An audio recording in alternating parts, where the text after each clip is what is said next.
నమస్తేనండి. మా మేడారం టీవీ ఛానల్కు స్వాగతం, సుస్వాగతం. ఇప్పుడు ఒక విషాదకరమైన స్టోరీని మీకు అందించబోతున్నాం. అవ్వ మన ఇల్లు ఏది, నాయన మన ఊరు ఏది, అవ్వ మన పొలాలు ఏవి, మన ఇంటి చుట్టూ ఉన్న ఆ చెట్లు చేమలు ఏమయ్యాయి అంటూ దూర ప్రాంతాలలోకి అవ్వగారింటికి పోయిన కూతుళ్ళు వచ్చి అడిగితే ఏమి చెప్పలేని పరిస్థితి. గతంలోకి మనం ఒకసారి తొంగి చూసుకున్నట్టయితే గౌరవెల్లి ప్రాజెక్టు, ఇప్పుడు మనం గౌరవెల్లి ప్రాజెక్టు విషయానికే వద్దాం. డైరెక్ట్ గౌరవెల్లి ప్రాజెక్టులో ఆనాటి ఉద్యమాలు, ధర్నాలు, రాస్తారోకోలు, అది ఒక చిత్రసీమ లాంటి స్టోరీలే. ఒక గ్రామం మునిగిపోతుంది, మేము ఎలా బ్రతికేది, మేము మళ్ళీ ఇల్లు కట్టుకుంటామా, కట్టుకోలేని పరిస్థితి, మా పంటలు పండే పొలాలు పోతున్నాయి, మేము ఎలా బ్రతికేది అంటూ రోడ్డు మీదకి ఎక్కి వినూత్నమైన ధర్నాలు, రాస్తారోకోలు చేసి ఒక చరిత్ర పుటల్లో నిలిచిపోయే విధంగా ఈరోజు గూగుల్లో కొట్టినా కానీ గౌరవెల్లి ప్రాజెక్టు చరిత్ర బయటకు వస్తుంది. అలాంటి చరిత్ర పుటల్లో అప్పటి టీఆర్ఎస్ ప్రభుత్వం తీసుకున్న ఒక స్టోరీ, క్రైమ్ స్టోరీ. ఆ స్టోరీని ఇప్పుడు మీకు అందించే కోసమే మా ప్రయత్నం. ఈ గౌరవెల్లి గ్రామానికి చెందిన కొందరు పెద్ద మనుషులు మన దగ్గర ఉన్నారు, వాళ్ళని అడిగే ప్రయత్నం చేద్దాం ఇక్కడ. సార్ నమస్తే. సార్ నమస్తే. మీ పేరండి? రాజిరెడ్డి. ఏం రాజిరెడ్డి? బద్దం రాజిరెడ్డి. ఏ ఊరు? గుడాటిపల్లి మాజీ సర్పంచ్. బద్దం రాజిరెడ్డి, గూడాటిపల్లి మాజీ సర్పంచ్ గారు. గౌరవెల్లి ప్రాజెక్టులో పోయిన గూడాటిపల్లి మాజీ సర్పంచ్. అంటే ఈ గూడాటిపల్లి అనే ఈ గ్రామం ఇప్పుడు మనం చూస్తున్నాము, ఇందులో ఇప్పుడు పోయింది ఆనవాళ్ళు లేకుండా పోయింది. ఇక్కడ రాజకీయ నాయకుల ఒక వల్ల అనాలోచిత వల్లనే ఈరోజు గ్రామాలే మునిగిపోయాయి. అసలు ఏం జరిగింది గౌరవెల్లి ప్రాజెక్టు గురించి ఒక్కసారి మా సమాజానికి తెలిసే విషయం గురించి చెప్పండి సార్. ఈ గౌరవెల్లి ప్రాజెక్టుకు సంబంధించిన అంశం కనుక మనం ఆలోచిస్తే, జలయజ్ఞంలో భాగంగా వైఎస్ రాజశేఖర రెడ్డి గారు ఉన్నప్పుడు ఈ ప్రాజెక్టును ఒక బృహత్తరమైన కార్యక్రమం చేపట్టి ఏదైతే మెట్ట ప్రాంతం ఉందో మెట్ట ప్రాంతాన్ని సస్యశ్యామలం చేయాలనుకుంటే ఇక్కడ ఒక ప్రాజెక్టు నిర్మించాల్సిన అవసరం ఉందని చెప్పేసి 2007 ఆ రోజు జలయజ్ఞ భాగంగా వైఎస్ రాజశేఖర రెడ్డి గారు పునాది రాయి వేయడం జరిగింది. 2007 నుంచి ఈ రోజు వరకు కూడా ఈ ప్రాజెక్టు ఇప్పటికి కూడా కనీసానికి మరి 1 ఎకరా కూడా నీళ్ళిచ్చే పరిస్థితి గత ప్రభుత్వం అనాలోచిత నిర్ణయాల వల్ల ఈ రోజు వరకు కూడా ఒక గుంట కూడా పారకానికి ఇవ్వనటువంటి పరిస్థితిలో ఆ ప్రభుత్వం ఉంది. ఏంటంటే ఒకసారి ఈ ప్రాజెక్ట్ లోపల ఉన్న భూములకు సంబంధించిందే కానీ నిర్వాసితులకు సంబంధించిన అంశాలు కనుక మనం ఒకసారి పరిశీలిస్తే, వైఎస్ రాజశేఖర రెడ్డి గారు ఉన్నప్పుడు 1.4 TMC సంబంధించి దాదాపు 1860 ఎకరాల భూసేకరణ చేసి 937 కుటుంబాలకు సంబంధించి R&R బెనిఫిట్స్ ఆ రోజున వారు ఒక లిస్ట్ అవుట్ చేస్తే, ఈ ప్రభుత్వం తెలంగాణ ఉద్యమంలో 2014 తెలంగాణ వచ్చేంత వరకు కూడా దాదాపు 10 నుంచి 14 వరకు ఆ ప్రభుత్వంలో ఉన్నప్పుడు సకల జనుల సమ్మె కానీ ఇతరత్ర కార్యక్రమం వల్ల మాకు తెలంగాణ కావాలి, ఆంధ్రోలు ఏమిటి మేము వెనకబడుతున్నాం అని చెప్పేసి అప్పుడు అధికారులు సకల జనుల సమ్మె ఉండగా ప్రభుత్వం కాస్త అంటే వర్క్ చేయకుండా కాలయాపన జరిగింది. ఆ తర్వాత తెలంగాణ ఉద్యమంలో భాగంగా అందరం కూడా పాల్గొన్న తర్వాత తెలంగాణ వచ్చింది. మన తెలంగాణ వచ్చిన తర్వాత నీళ్లు, నియామకాలు, నిరుద్యోగం ఇవన్నీ ఏదో కూడబలుచుకొని మాయమాటలు చెప్పింది గత 10 సంవత్సరాల టీఆర్ఎస్ ప్రభుత్వం. మరి వీళ్ళు వచ్చినాక ఏం చేశారంటే నిర్వాసితులకు సంబంధించిన అంశాలు పరిశీలించకుండా చంద్రశేఖరరావు గారు ఏదైతే ముఖ్యమంత్రి అయిన తర్వాత ఈ ప్రాజెక్టును సందర్శించి ఇది ఒక కుంటలాగా ఉందని చెప్పేసి దీన్ని 1.4 TMC ఉన్న ప్రాజెక్ట్ ఏదైతుందో దాన్ని 8.23కి పెంచడం జరిగింది. అక్కడ ఉన్న తోటపల్లి రిజర్వాయర్ను రద్దు చేసి ఆ తోటపల్లి రిజర్వాయర్ దాదాపు 1500 ఎకరాలకు సంబంధించి ఆ రోజున డబ్బులు జరిగింది. ఈ రోజు వరకు కూడా మరి వాళ్ళ భూములు వాళ్ళకి ఇస్తారా, ఇంకా ఏ విధంగా ఉందో అది నిమ్మకు నీరెత్తినట్టుగా ఉంది 10 సంవత్సరాల కాలంలో గత ప్రభుత్వం. మేము అడిగింది కూడా రీడిజైన్ తర్వాత 2013 చట్టం ప్రకారం కావాలని అడిగాము. 2013 చట్టం ఇయ్యలే. వీళ్ళు ఏదైతే 2017 నోటిఫికేషన్ ప్రకారం దాదాపు 6,95,000 ఇస్తే మాకు భూమికి రావట్లేదని చెప్పేసి ఆ రోజు మేము ధర్నాలు రాష్ట్రాలకు దాదాపు 1000 రోజుల పైచీలుక చిన్న పెద్ద మహిళా యువతి అందరం కూడా మేము అక్కడ ఉద్యమాలు చేపట్టడం జరిగింది. ఉద్యమాలు చేస్తే కూడా మమ్మల్ని వెనకదొక్కే విధంగా వేల మంది పోలీసుల చేత ఎన్ని ఉద్యమాలు చేసినా ఉంటే అన్ని ఉద్యమాలు చేసినా కూడా అక్రమ కేసులు బనాయించి కూడా ఈ రోజుతో దాదాపు మే 10వ తారీఖు నాడు అర్ధరాత్రి కరెంటు బంద్ చేసి వారు ఈ రోడ్డు మూసివేసి మమ్మల్ని ఇల్లు చేతికొచ్చి మా సామాన్లు ఎక్కడేస్తారో తెలియకుండా ఇళ్ళ తాళాలు వేసిన ఇళ్లను కూడా కూల్చేసి వాళ్ళ సామాన్లు కూడా బాధ్యత వహించకుండా ఇష్టం వచ్చిన రీతిలో వేల మంది పోలీసులను పెట్టి గత ప్రభుత్వం ఇక్కడ మమ్మల్ని నానా ఇబ్బందులు గురి చేసి కొట్టినట్టుగా సృష్టించి దాదాపు 100 మంది మీద 1000 కేసులు పెట్టి నానా రీతిన ఇబ్బందులు పెట్టినట్టు ప్రభుత్వం. వారు చెప్తారు ఒక సూక్తిని, ఎద్దేడ్చిన ఏడ్చం లేదు, రైతు ఏడ్చిన రాజ్యం లేదు. మరి రైతు ఏడ్చిందో రాజ్యం బీకింది. ఈ విధంగా గత ప్రభుత్వం అనాలోచిత విధానం వల్ల రైతులు ఇబ్బంది పడ్డారు. దాంతో పాటుగా మేము రావాల్సిన పరిహారాలు ఏవైతున్నాయో ఆ పరిహారాలు మాకు కావాలని చెప్తే కూడా పట్టించుకున్న పాపన ఇక్కడున్న స్థానిక ఎమ్మెల్యే, అప్పుడు మాజీ ఎమ్మెల్యే గారు కానీ, అక్కడ జిల్లా మంత్రిగా ఉన్న మాజీ మంత్రివర్యులు కానీ, ముఖ్యమంత్రి కానీ, వారు ఎట్లా ఉందంటే మేము రాసిన రాజ్యాంగంలో దానికి సంబంధించి మేము చెప్పిందే వేదం, మేము చెప్పిందే వినాలే, మాదే చట్టం, మాదే రాజ్యాంగం అన్న రీతిలో వాళ్ళ ఆ విధంగా ముందుకెళ్ళడం జరిగింది. మేము అడిగాం 2013 చట్టం అన్నాం, అది పక్కకు పెట్టిర్రు, వాళ్ళు ఇష్టం వచ్చినట్టు చేసిర్రు. దాదాపు 110 మందికి 2017 నోటిఫికేషన్ ప్రకారం R&R ఇవ్వాల్సిన మహిళలకు పెళ్ళయిందన్న కారణం చేత వారికి అమౌంట్ ఇవ్వలేదు. దాదాపు 2013 చట్టం కావాలని 45 ఎకరాలకు సంబంధించి కొంతమంది రైతులు మాకు 2013 చట్టం కావాలన్నారు, దాన్ని కూడా పక్కకు పెట్టారు. దాంతోపాటుగా ఊరు నిర్మాణం జరగలే, నిర్వాసితులకు సంబంధించి 937 కుటుంబాలకి వారికి ప్లాట్ ఇవ్వలేదు, ఇళ్ల నిర్మాణం జరగలేదు. దీన్ని ఒక ఎత్తు అయితే దాదాపుగా ప్రభుత్వం ఏదైతే రీడిజైన్ చేసిందో ఆ రీడిజైన్ చేసిన సందర్భంలో ప్రభుత్వం మేము ఆలోచన చేసిన ఆ రీడిజైన్ చేసిన ఆ ప్రాజెక్టుకు 8.23కి సంబంధించి 1960 ఎకరాల భూసేకరణ ఏదైతే చేసిందో దానికి పూర్తిగా పర్యావరణ అనుమతులు కానీ ఇతర అనుమతులు కానీ లేవు. మేము ఎన్జీటీని ఆశ్రయించడం జరిగింది. ఎన్జీటీ ఒక కమిటీ వేస్తే కమిటీ ప్రాజెక్టును సందర్శించి ఎలాంటి అనుమతులు లేవని చెప్పేసి దాదాపు 2,50,00,000 ఫైన్ ఆ రోజున గత 2 సంవత్సరాల 2021లోనే ఆ ఫైన్ వేసింది. అయినా కూడా ప్రభుత్వానికి నిమ్మకు నీరెత్తినట్టుగా మరి వీళ్ళు ప్రభుత్వం అడ్వకేట్ జనరల్ ఎవరైతే ఉన్నారో ఎన్జీటీ చెన్నై బెంచ్ మీద పోయినప్పుడల్లా పనులు నడుస్తున్న అబద్ధాలు చెప్పి నానా రకాలుగా ఇబ్బందులు పెడితే మేము ఎప్పుడైతే కంటెంప్ట్లు వేస్తూ ఉన్నాం ఆ వాటిని దృష్టిలో పెట్టుకొని ప్రభుత్వం ఆ చట్టం ఎన్జీటీ ఆలోచించి ఇక్కడ వర్క్ నడుస్తుంది, రోడ్లు మూస్తున్నారు, ఇవన్నీ చేసని చేసి ఎన్జీటీ GRMB వాళ్ళు గోదావరి రివర్ మేనేజ్మెంట్ వాళ్ళు ఇక్కడ సీసీ కెమెరాలు బిగించిన రోజున పని పూర్తిగా బంద్ అయింది. మరి ఆ రోజు వరకు ఆ సమస్యలు అంటే పెండింగ్ ఉన్నాయి, ఎన్నికలు వచ్చినాయి. ఈ ప్రభుత్వం కూడా పునరాలోచన చేసి నిర్వాసితులకు సంబంధించిన అంశం మీద ముందుకెళ్ళి వారికి వచ్చే పరిహారాలు ఇవ్వాలని చెప్పేసి మేము కూడా రిప్రజెంటేషన్ చేయడం జరిగింది. స్థానిక మంత్రి వాళ్ళు పొన్నం ప్రభాకర్ కూడా ఆలోచనలో ఉన్నాడు. ఖచ్చితంగా ఆయన మాట్లాడినా కూడా మాకు గౌరేలి ప్రాజెక్టే ప్రధాన సమస్య, దానిని ఖచ్చితంగా మేము పూర్తి చేస్తామని చెప్పి చెప్తా ఉన్నాడు. ఈ మధ్యలో గత నెల రోజుల కింద కూడా మేము ఇరిగేషన్ మినిస్టర్ గారిని కలవడం జరిగింది. ఆయన కూడా సానుకూలంగా స్పందించిండు. ఇక్కడ వచ్చి ఇక్కడ మీటింగ్ ఏర్పాటు చేసి మీతో మాట్లాడిన తర్వాత ముందుకెళ్దామని చెప్పిండు. దాని మీద కూడా మేము కొంత ఆశాజనకంగా ఉన్నాం. గత ప్రభుత్వం చేసిన తప్పిదాలు ఈ ప్రభుత్వం చేయదన్న ఆలోచనలో మేమైతున్నాం. ఏదైతే ఎన్జీటీ ఆర్డర్ ఉండగా మరి నిర్వాసితులను కొట్టిర్రు, కేసులు పెట్టిర్రు, రెవెన్యూ ఇరిగేషన్ పోలీసు డిపార్ట్మెంట్లు అయితే ఏవైతున్నారో వారందరి మీద క్రిమినల్ కేసులు పెట్టి జైలుకి పంపించాల్సిన బాధ్యత ఈ ప్రభుత్వానికి ఉందని చెప్పేసి గట్టిగా మేము కూడా అవసరం అనుకుంటే కోర్టులో కూడా మేము మళ్ళీ ధిక్కరణ పిటిషన్లు వేస్తాం. ఎన్జీటీ ఆర్డర్ వస్తుంది, దాన్ని దృష్టిలో పెట్టుకొని నిర్వాసితులకు న్యాయం చేసే విధంగా ఈ ప్రభుత్వం ఆలోచన పురాలో చేస్తుందని సందర్భంగా తెలియజేస్తూ ముగిస్తున్నాం. సార్ ఇప్పుడు ఇక్కడ అంటే మీ గ్రామంలో ఎన్ని కుటుంబాలు ఉన్నాయి, ఏ కులాల వారు ఉన్నాయి, ఏ వృత్తులు చేస్తున్నారు వారు, ఇప్పుడు వాళ్ళ పరిస్థితి ఎలా ఉంది?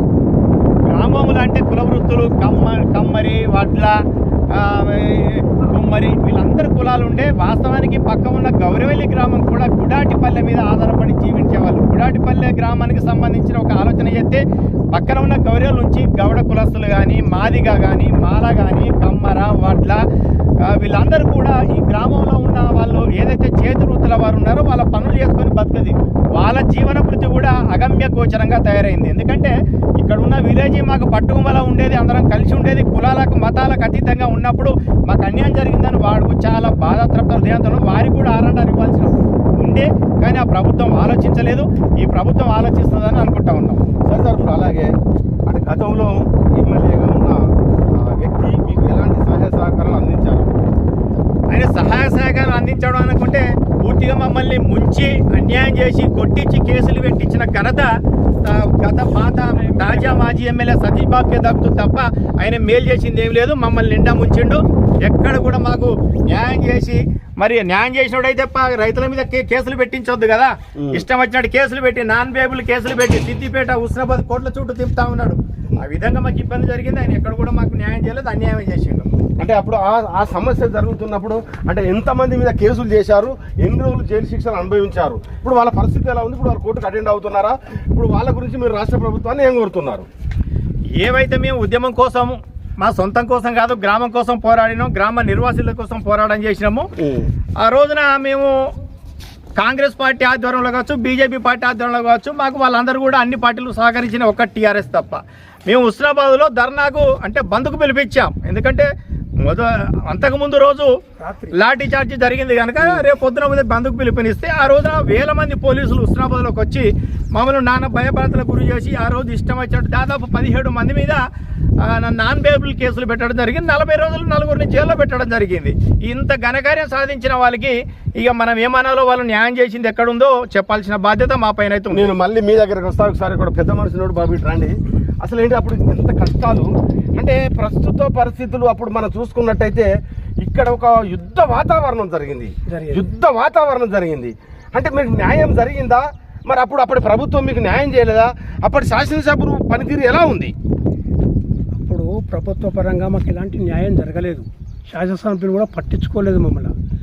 ఏదో border security Pakistan India border మధ్యన పోలీసులు ఎట్లా పెడతారో అట్లా పోలీసులు పెట్టారు. వాళ్ళ దగ్గరికి వెళ్తుంటే నువ్వు ఎటుపోతున్నారు అని బెదిరించేది పోలీసు వాళ్ళు. వాళ్ళకేమన్నా సార్ పార్లమెంట్కి రాకపోతున్నాం సార్ అని చెప్పి పోయేవాళ్ళం మేము. రైతులకు ఇట్లే ఉంటారు కదా సార్, రుంగి కట్టుకొని టమాలు వేసుకొని అట్లా అది చూసి పోరా అని చెప్పి వెళ్ళగొట్టేది. అప్పుడు బాగా మనకు స్వాతంత్రం రాకముందు ఎట్లయితే రజాకర్లది ఎట్లా ఉండేనో అట్లా అట్లా అట్లా అంటే ప్రమాదం సృష్టించింది ఇక్కడ. అంటే ఒక మాట వినిపిస్తుంది, అంటే గౌరవెల్లి ప్రాజెక్టు పట్టించుకోకపోవడము వల్లనే అప్పటి ఎమ్మెల్యే సతీష్ బాబు ఘోరంగా ఓడిపోయారని ఒక టాక్ ఉంది. నిజమేనా? నిజమే సార్. అది రైతుల ఉసురు ఉట్టిగా పోదు కదా, రైతుల ఉసురు ఉట్టిగా పోదు. ఆ పాపమే తలిగింది, ఆయనకు తలిగింది, కేసీఆర్ కూడా తలిగింది. గౌరవ ప్రాజెక్టు ఒకటే కాదు, మిగతా ప్రాజెక్టులలో కూడా ఇట్లే, మల్లన్న సాగర్లో కూడా అట్లే, అన్ని ప్రాజెక్టులు ఇట్లే చేసారు. సగం మందికి సగం మందికి ఇవ్వలేదు. మా గౌరవెల్లి సార్, మాది గౌరవెల్లి కులవృత్తిలో మొత్తం కూడా గుడాటిపల్లె మీద డిపెండ్ అయి ఉన్నారు. అయితే గౌరవెల్లి వాళ్ళవి భూములు ఒక 200 ఎకరాలు పోయినాయి సార్. అలా 94 మందివి 200 ఎకరాల పైన పోయినాయి. మొదటి భూసేకరణలో పోయినాయి. వైఎస్ రాజశేఖర పేమెంట్లోనే పోయినాయి. ఆ 100 మందికి 6.5 ప్యాకేజ్ ఇవ్వాలి, కానీ ఇవ్వలేరు. ఒక 40 మందికి ఇచ్చారు, మిగతా 60 మందికి ఇవ్వలేదు. ఎందుకు అంటే బడ్జెట్ లేదు ఆగు అని చెప్పారు.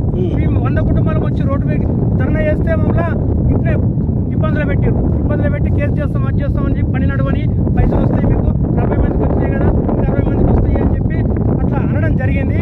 మేము అట్లే చూసుకుంటూ పోయినాము, చాలాసార్లు ధర్నాలు చేసినాము. ఇక పటేల్ రాజిరెడ్డి సర్పంచ్ గారు కూడా చాలా పోరాటం చేస్తుండే కదా, మా తరఫునే కదా అని చెప్పి మేము ఇప్పటికైనా కానీ ఇప్పుడు అందరికి సమన్యాయం జరిగిందని మీరు అభిప్రాయపడుతున్నారు. ఇంకా జరగలేదు, న్యాయం జరగలేదు. ఇప్పుడు రాష్ట్ర పార్టీ మారింది, రాజకీయ ప్రభుత్వమే మారిపోయింది. అప్పటి ప్రభుత్వం నిర్బంధం ఉన్న పరిస్థితి ఆ ప్రభుత్వం మారిపోయింది. ఇక్కడ శాసనసభ్యులు కూడా మీరు ఈ నియోజకవర్గ ప్రజలు ఈ గౌరవెల్లి ప్రాజెక్ట్ ఎఫెక్ట్ వల్లనే మారిపోయాడు. కానీ ఇప్పుడు కొత్తగా వచ్చిన ఆ ఎమ్మెల్యేను ఇప్పుడు మంత్రిగా కొనసాగుతున్నారు. మీరు ఏం కోరుతున్నారు? మంత్రి గారిని ఒకటే కోరేది, మేము గౌరవెల్లి వాళ్ళకు కూడా పరిహారము 6.5 ప్యాకేజీ ఇవ్వాలని కోరుతున్నాము. అతను కూడా ఇస్తా అని చెప్పిండు మాకు. రాజిరెడ్డి పటేల్ ముంగట పోయి మాట్లాడిండు. సరే అన్ని సమస్యలు ఏ సమస్యలు ఉన్నా కానీ మీకు అనుకూలంగా పరిష్కారం. మీది ఏ ఊరు? అది గౌరవెల్లి సార్. గౌరవెల్లి ఏంది, ఎలా జరిగింది అప్పుడు ఇక్కడ ఈ వాతావరణం? రోజు పోతాంటే అత్తడైనా సైకిల్ గుంజుకున్నారు, పేలకను గుంజుకున్నారు, పోలీసు వాళ్ళు ఇబ్బంది పెట్టారు సార్. బైక్ అడవడానికి వాళ్ళు నడిచారు, కట్ట దాడగొట్టారు సార్. అంత పరిస్థితి ఉంది సార్. మీరు ముందుకు రండి సార్. మీ పేరేంటి సార్? సార్ సమ్మన్న గారు, ఇప్పుడు ఏంటి అప్పుడు పరిస్థితి ఎలా ఉంది? ఈ మార్పుకు కారణం ఏమిటి? ఇప్పుడు ఈ ప్రభుత్వం కాంగ్రెస్ ప్రభుత్వం అయితే అధికారంలోకి వచ్చింది కదా, మీ సమస్యలు ఇంకా పేరుకుపోయి అలాగే ఉన్నాయి. ఆ సమస్యలు తీరాలంటే మీరు ఏం కోరుతున్నారు రాష్ట్ర ప్రభుత్వాన్ని? మమ్మల్ని కట్టేసి కొట్టి బయటికి వెళ్ళే పరిస్థితి వచ్చేది సార్. ఇది అది చెప్పుకోవద్దు. మేము బతికేదే గుడటిపల్లిన, మేము జీవన ఆధారం మాకు ఇది. ఇప్పుడు మా ఇల్లు కట్టకనే ఉన్నాయి, నీళ్లు వారిపోతున్నాయి. మా బతికేది ఇప్పుడు రోడ్డు మీద పడిపోయినాం. కైగిలి పోదన్నా ఘోరం పరిస్థితి అయింది. మమ్మల్ని కట్టేసి గంటి అటేసారు. మాకు తిన్నామంటే తిండికి లేదు ఇప్పుడు మా పరిస్థితి. అంత ఘోరంగా అయిపోయింది సార్. మా బతికేందో కేసీఆర్ ప్రభుత్వంలో మమ్మల్ని ఘోరంగా చేసిండు. బయటికి వెళ్ళేదిండు. అంత చెప్పుకోవద్దు. అది అంతా మాకు బాధాకరంగా ఉన్నది. కట్ట కానుకునే వీళ్ళు ఇండ్లు సార్. వీళ్ళు కులానికి కొట్టిన వాళ్ళు కట్ట కానుకునే వీళ్ళు ఒక 40-50 ఇండ్లు ఉన్నాయి సార్. వాళ్ళ వాకిళ్లలో నీళ్లు ఉడుతున్నాయి. ఈ కొద్దిపాటి నీళ్ళకే ఇప్పుడు ఈ ఒక్క టీఎంసీలో నీళ్ళకే నీళ్లు ఊరుతున్నాయి. ఆడ ఇక పూర్తిగా స్థాయిలో నిండేది ఉంటే వాళ్ళ ఇండ్లు ఉండనే ఉండే కూలిపోతాయి. వాళ్ళకు కూడా పరిహారం ఇస్తామన్నారు, కానీ తర్వాత చేతులు తీసారు. అచ్చా, అంటే ఇది పరిస్థితి. అంటే ఎవరిని కదిలించినా కానీ ఆనాటి జ్ఞాపకాలు మరవలేకపోతున్నారు. ఆనాడు పోలీసు నిర్బంధాలు తెలంగాణ రాష్ట్ర ప్రభుత్వంలో ఆ నిర్బంధాలు అవి వాళ్ళు వర్ణించితేనే వాళ్ళొక ఆనాటి జ్ఞాపకాలు ఒక భయానక పరిస్థితులు ఉన్నాయి. పిల్లా చెల్లెలతో రోడ్ల మీద దాదాపు ఒక 1000 రోజుల దాకా వీళ్ళు ధర్నా రాస్తారు, చేశారు సార్. ఇప్పుడు మీరు ప్రభుత్వాన్ని ఏం డిమాండ్ చేస్తున్నారు సార్? ఇప్పుడు మీరు ఏవైతే గత ప్రభుత్వంలో అంటే నిర్వాసితులకు సంబంధించిన అంశాలు పూర్తిగా చెల్లించబడలేదో, 45 ఎకరాలకు సంబంధించిన భూమి కావచ్చు, దాదాపు 110 మంది వివాహం అయిన అమ్మాయిలు కావచ్చు, అంటే వివాహం అయిందంటే వాళ్ళకు 2017 నోటిఫికేషన్ దానికి ఒక చట్టం ఉంటుంది, ఆ చట్టబద్ధంగా రావాల్సిన అవసరం ఉంది, వాటికి ఇవ్వాలి. ప్లస్ ఊరుకూరు నిర్మాణం జరగలే అంటే నిర్వాసితులకు ఇల్లు ఇవ్వాలి, ఫ్లాట్ ఇవ్వాలి, అది చట్టం చెప్పింది. అవన్నీ ఏవి ఇవ్వకుండా వీటితో పాటుగా గౌరేలి ప్రాజెక్టులో కోల్పోయిన ఏదైతే నిర్వాసితులు అందరు ఉన్నారో వారికి ఇక్కడ ఈ ప్రాజెక్టులో నిర్వాసితులైన అందరూ కూడా చేపలు పట్టి హక్కులు కల్పించాలి. ప్లస్ గౌరేలి ప్రాజెక్టుకు సంబంధించింది పోయింది గుడాటిపల్లి, కానీ గౌరేలి పేరు ఉంది, ఆ గుడాటిపల్లి పేరు మార్చాలి. ఈ నిర్వాసితులు వివిధ రకాలుగా ఏర్పాటు చేసుకుంటే విలేజ్లలో అక్కడ తెనుపల్లె కానీ నందారం చేయి దగ్గర గుడాటిపల్లి కానీ గ్రామ పంచాయతీలు ఏర్పాటు చేసి ఆ గ్రామ పంచాయతీల మౌలిక వసతులు కల్పించాల్సిన బాధ్యత ఇప్పుడున్న ప్రభుత్వం అనేది. వారు 100% వాళ్ళు హామీలు ఇచ్చారు, మాకు చేస్తారన్న నమ్మకం ఉంది, వారిలాగా చేయాలన్న ఆలోచనలో మేమున్నాం. వారు కూడా సానుకూలంగా మంత్రి గారు కావచ్చు, ఇరిగేషన్ మినిస్టర్ కావచ్చు, మేము వీళ్ళందరినీ కలుస్తూ ఉన్నాం, వాళ్ళందరూ కూడా సానుకూలంగా స్పందిస్తూ ఉన్నారు. న్యాయం చేయలేదు అధికారంలో ఉన్న బీఆర్ఎస్ పార్టీ వాళ్ళు, అప్పుడు మీకు న్యాయం చేయలేదు, మిమ్మల్ని ఒక నిర్బంధం చేశారు, మిమ్మల్ని ఆ గ్రామం నుంచి వెళ్ళగొట్టే ప్రయత్నం చేశారు. కానీ ఇప్పుడు ముసలి కన్నీరు కారుస్తూ గౌరవల్లి ప్రాజెక్టు భూ నిర్వాసితులకు న్యాయం జరగలేదని వాళ్ళు ఒక ముసలి కన్నీరు కారుస్తున్నారు. దీనికోసమే కామెంట్ అసలు వాళ్ళ అక్కడ దాని మీద మాట్లాడే అర్హతనే లేదు. టీఆర్ఎస్ ప్రభుత్వానికి, టీఆర్ఎస్ నాయకులకు గౌరవల్లి ప్రాజెక్టు మీద మాట్లాడే అర్హతను ఏ రోజైతే రైతులకు బేడీలు వేసి రైతులను జైల్లో పెట్టే ఘనత వాళ్ళది. ఇంకా గౌరవల్లి ప్రాజెక్టు గురించి వాళ్ళకు మాటలు ఎంత తక్కువ మాట్లాడితే అంత మంచిది. మాట్లాడే అర్హతను విచక్షణ కోల్పోయారు టీఆర్ఎస్ నాయకులందరూ కూడా. వారికి ఎవరు ఛాన్స్ ఎక్కడదండి? ఇప్పుడు వచ్చిన ప్రభుత్వం, ఇప్పుడున్న మంత్రి గారు ముందుకెళ్తారు, దాని మీద ఖచ్చితంగా ఆయన ఒక స్టాండ్ మీద ఉన్నాడు, నిలబడతాడు, ముందుకెళ్తాడు, న్యాయం చేస్తాడని ఆశిస్తాను. అక్కడ దూరాన కనిపిస్తున్న ఒక పెంకుటిల్లు కనిపిస్తున్నాయి, అవతల కూడా ఒకటి గోడలు కనిపిస్తున్నాయి. అవి ఏ గ్రామంలో అక్కడ ఎవరు నివసించేవారు? గౌరవల్లికి సంబంధించిన నిర్వాసితులు వాళ్ళ భూములలో ఇల్లు కట్టుకున్నారు, వారికి ఆ పరిహారం వారికి కూడా రావాల్సింది కదా. ఇప్పుడు ఇందాక బండారి రవీంద్ర గారు చెప్పిన అంశం మీద మాకు ఆర్ఎండ్ఆర్ రాలేదా, ఇళ్ళకి సంబంధించిన అమౌంట్ రాలేదని చెప్పడం జరిగింది. వాటి మీద కూడా అంటే వాళ్ళు సర్వే చేసుకున్నారు, కానీ అది కొంత నిర్లక్ష్య ధోరణిలో అది ఉండిపోయింది. వాటికి కూడా న్యాయం చేయాల్సిన బాధ్యత ఈ ప్రభుత్వం పైన ఉంది.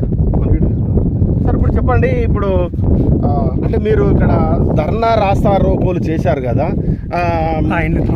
మీరు అనుకోరారే, మీరు ధర్నాలు రాస్తారోకోలు చేశారు కదా, అంటే మొత్తం పిల్ల కాపలతో కూడా చేశారు.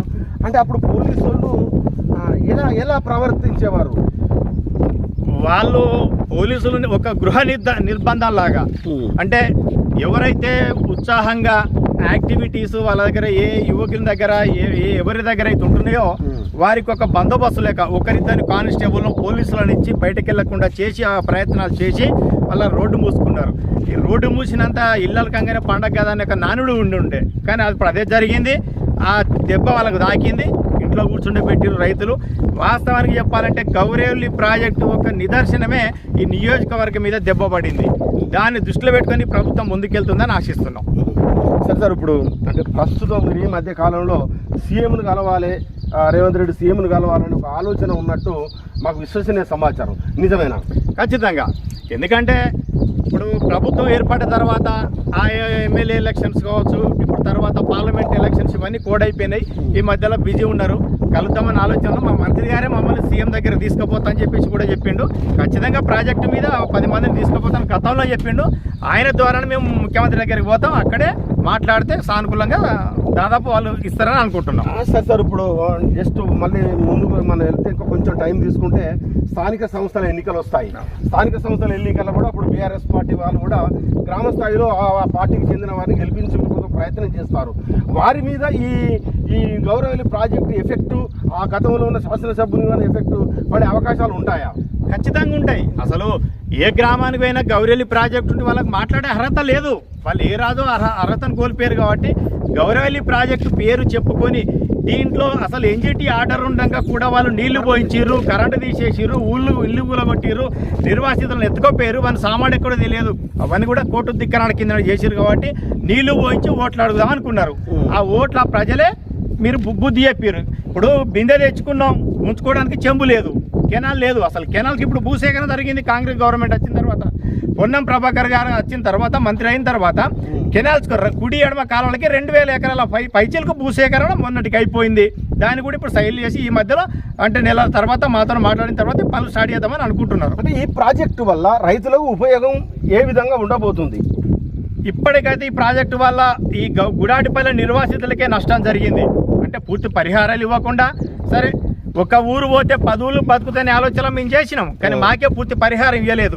దాదాపు ఈ ప్రాజెక్టు కింద కుడి ఎడమ కాలువ కలుపుకొని దాదాపు 1,06,000 ఎకరాలకు పారకానికి ఇవ్వాలి. కానీ ఒక గుంట కూడా ఈ రోజు వరకు పారకానికి ఇవ్వలేదు గత ప్రభుత్వం. అంటే వాళ్ళు చేసిన అటువంటి దొంగ పనులతోటి వాళ్ళు చెప్పుకొని తిరిగి తప్ప, ఇప్పుడు మంత్రి గారు చెప్తాడు ఈడ ముద్దాడిన ఆడ ముద్దాడక ముద్దాడింది తప్ప ఏ ఆలోచన కూడా గత ప్రభుత్వంలో పెద్దలకు లేదు. న్యాయం చేద్దాని ఆలోచన కూడా లేదు. మొన్నటి అప్పుడున్న వెంకటరామరెడ్డి కలెక్టర్ గారు ఉండే మీదకి పార్లమెంట్ సభ్యునిగా పోటీ చేయించాడు, 3వ స్థాయికి వచ్చాడు. అంటే ఆయన చేసిన కలెక్టర్గా ఆయన చేసిన ఘనకార్యం ఏర్పడదు మాకు తెలియదా? మమ్మల్ని కూడా బెదిరియలేదా? అందరినీ బెదిరించారు, ఇష్టం వచ్చినట్టు బెదిరించారు, పోలీసులతో బెదిరించారు, కలెక్టర్ గారు బెదిరించాడు. అయినా కూడా మొక్కవని ధైర్యంతో ముందుకెళ్ళాం. సార్, ఇప్పుడు ఈ కాంగ్రెస్ పార్టీ ప్రభుత్వం కూడా ఒకవేళ తాత్సారం చేస్తూ మీకు న్యాయం చేయలేదు అని అనుకుంటే ఎలా ఉండబోతుంది? ఆ ఛాన్సే ఉండదు. ఎందుకనంటే గత ప్రభుత్వం చేసిన పలికిమాలిన పనులన్నీ ప్రభుత్వంలో పెద్దలు అందరూ కూడా వారికి మాకు సపోర్ట్గా నిలబడి అండగా నిలబడి వాళ్ళు చూసినారు కదా. ఇక ఆలోచన రాదు, వాళ్ళు చేసిన పనికి వీళ్ళు కూడా పూనుకుంటే దానికి అర్థం లేదు. మీరేం కోరుతున్నారు చివరిగా? రాష్ట్ర ప్రభుత్వానికి మీ గ్రామం నుండి మీరు ఒక మాజీ తాజా సర్పంచ్గా ఉన్నారు, మీ గ్రామం నుంచి మీరు ఒక పెద్ద మనిషిగా రాష్ట్ర ప్రభుత్వాన్ని చివరిగా మీరు ఏం కోరుతున్నారు? ఏదైతే గత ప్రభుత్వం మిగిల్చిన పరిహారాలకు నిర్వాసితులకు సంబంధించిన అంశాల మీద ఇందాక చెప్పినట్టుగా 45 ఎకరాల భూమి కానివ్వండి, 110 మంది అమ్మాయిలకు సంబంధించిన పరిహారం కానివ్వండి, ఊరుకూరు నిర్మాణం కానివ్వండి, ఫ్లాట్ కానివ్వండి, వీటి మీద ముఖ్యమంత్రి గారు, మంత్రి గారు, ఇరిగేషన్ మినిస్టర్ గారు వీరందరూ కూడా కులశంగా చర్చించి ఎంత త్వరగా అంటే దాదాపు ఇప్పుడు ఎందుకంటే ఇప్పటికీ దాదాపు 2007 నుంచి 2015 నుంచి 16 సంవత్సరాల నుంచి నరక యాతన అనుభవిస్తున్నాం. కాలయాపన చేయకుండా ఎంత తొందరగా చేస్తే అంత బాగుంటుందని చెప్పి ఈ ప్రభుత్వాన్ని వేడుకుంటున్నాం. Okay, thank you sir sarpanch గారు. బట్ వచ్చేసేంది అని అంటే ఒక 16 సంవత్సరాలు ఒక రజాకారుల పాలనలాగా మేము శిక్షలు అనుభవించాం. ఎలాంటి తప్పులు చేయకుండానే మేము శిక్షలు అనుభవించాం. ఎలాంటి తప్పులు చేయకుండానే మా ఇల్లు పోయాయి, మా వాకిలు పోయాయి, మా పొలాలు పోయాయి, మా చెట్లు పుట్టలు పోయా, మా కొడుకులు ఎక్కడో, మా బిడ్డలు ఎక్కడో మమ్మల్ని నిర్బంధించి పోలీసు వాళ్ళు మమ్మల్ని ఒక రజాకారుల పాలనలా మాకు చూపించారు. అలాంటిది మేము ఇకనైనా కానీ మాకు ఈ ప్రాంత శాసనసభ్యులు అప్పుడు పట్టించుకోకపోవడం వల్ల ప్రస్తుతం ఉన్న పరిస్థితుల్లో మనం చూసుకుంటే కాంగ్రెస్ పార్టీ అధికారంలోకి వచ్చింది. అధికారంలోకి వచ్చిన తర్వాత గౌరవల్లి ప్రాజెక్టులకు సంపూర్ణమైన న్యాయం జరగాలి. న్యాయం జరగకపోతే ఆ ప్రభుత్వానికి ఈ ప్రభుత్వానికి తేడా అనేది ఉండదు అని వారు అభిప్రాయపడుతున్నారు. అనుకుంటున్న ఏది ఏమైనా కానీ రాష్ట్ర ప్రభుత్వం మాత్రం ఖచ్చితంగా గౌరవల్లి ప్రాజెక్టు వాళ్ళకు న్యాయం చేస్తుంది. మా మంత్రి గారు కూడా, ఇరిగేషన్ మంత్రి గారు కూడా, ముఖ్యమంత్రి కూడా సానుకూలంగా స్పందించి మాకు సంపూర్ణమైన న్యాయం జరిగే కోసం ఖచ్చితంగా వాళ్ళు కృషి చేస్తారనుకుంటున్నాను. కానీ ఏది ఏమైనా మాత్రం అది ఇదొక చరిత్ర. ఒక రజాకారులు గతంలో ఎలాగైతే ఆ ఊళ్ళ మీద పడి ఎలా దాడులు చేశారో, వరి ధాన్యాలు వగర ఆహార పదార్థాలు ఎలాగైతే విచ్ఛిన్నం చేసేవారో అలాగే జరిగింది. ఒక 16 సంవత్సరాలు మేము ఈ ప్రాంతంలో మా గూడెటపల్లికి ఈ చుట్టుపక్కల ప్రాంతం అంత కష్టాలను అనుభవించాము. అలాంటివి రాకుండా ఉండాలనే ఉద్దేశం ఏమిటే ఆనాటి శాసనసభ్యులుగా కొనసాగిన సతీష్ బాబు మమ్మల్ని హేళన చేస్తూ, మమ్మల్ని నిర్బంధించి, మామూలు రైతుల మీద కేసులు పెట్టి బేడీలు వేసి మమ్మల్ని అరోగతి చేయడం వల్లే రైతుల గోస దాకి అతను ఘోరంగా ఓటమి పాలయ్యారు. బీఆర్ఎస్ పార్టీ వాళ్లకు హుస్నాబాద్ నియోజకవర్గంలో ఓట్లు అడిగే అర్హత కూడా లేదు. రానున్న స్థానిక సంస్థల ఎన్నికల్లో కూడా బీఆర్ఎస్ పార్టీ అభ్యర్థులను గెలిపించే అవకాశం అసలే ఉండదు. కాంగ్రెస్ పార్టీ సంపూర్ణమైన న్యాయం చేస్తుంది కాబట్టి ఖచ్చితంగా ఏది ఏమైనా కానీ ప్రతి గ్రామంలో కూడా ఎంపీటీసీలు కావచ్చు, జడ్పీటీసీలు కావచ్చు, సర్పంచులు కావచ్చు, ఖచ్చితంగా కాంగ్రెస్ పార్టీ వాళ్ళు గెలిచే అవకాశాలు ఉంటాయి. ఎందుకంటే ఆ ప్రభుత్వం మీద ప్రజలకు విశ్వాసం ఉంది కాబట్టి ఆ ప్రభుత్వాన్ని తీసుకురావడం జరిగిందని మాజీ సర్పంచ్ రాజిరెడ్డి గారు చెప్తున్నారు. వీడియో జర్నలిస్ట్ జగన్తో గౌరవల్లి ప్రాజెక్టు నుండి మేడారం టీవీ ఛానల్ సమయ గౌడ్ ఓటు స్టూడియో. నమస్తే.